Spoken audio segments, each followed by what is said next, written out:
Jason Trudeau, John Zuckeroo, Ethos Martial Arts.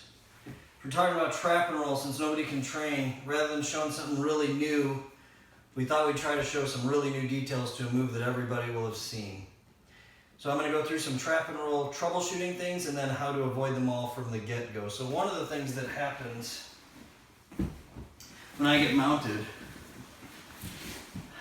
a lot of people, as soon as they get mounted, their legs are bent and this person gets really tight leg hooks and starts putting pressure. I don't want that. So when someone mounts, I always want to keep one leg glued to the mat and the other one up by my butt so I can't get those leg hooks. Next thing, I don't want my arms to be up and have them get into high mount.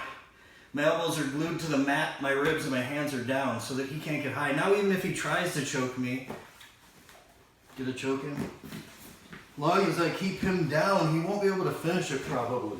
And if he gets to where he's almost ready, I can trap and roll him at that moment. But another thing that'll happen, get a collar grip. If he gets a collar grip, and let's say I start working, I keep my elbows in pretty tight, sometimes I move their head way off to the side. And I have this counterbalance. So to avoid that, I'm going to move my head as far as I can under his. And now when I go, it's really easy to take him over. So things I want to think about, I want to always keep my elbows in, even when I get my grip. I'm going to try and keep my elbows in still. So I'm going to keep these elbows in tight so he can't work up high. And when I step over, I don't just step. I'm going to step, pull, and then I'm going to drop. I don't want him getting that leg out. Sometimes I can't keep this arm as tight down as I want, so he can bring that leg up a little bit and start working the high guard on that side. But I keep this leg pinned. And now I move my head over like I talked about, and I still can do the trap and roll. So what I want to do, no matter what I'm doing with the trap and roll, I'm keeping one leg down, one leg in. Whenever I get a grip, I'm keeping my elbows in, stepping over, dropping that leg. I'm always going to move to the side that I'm not going.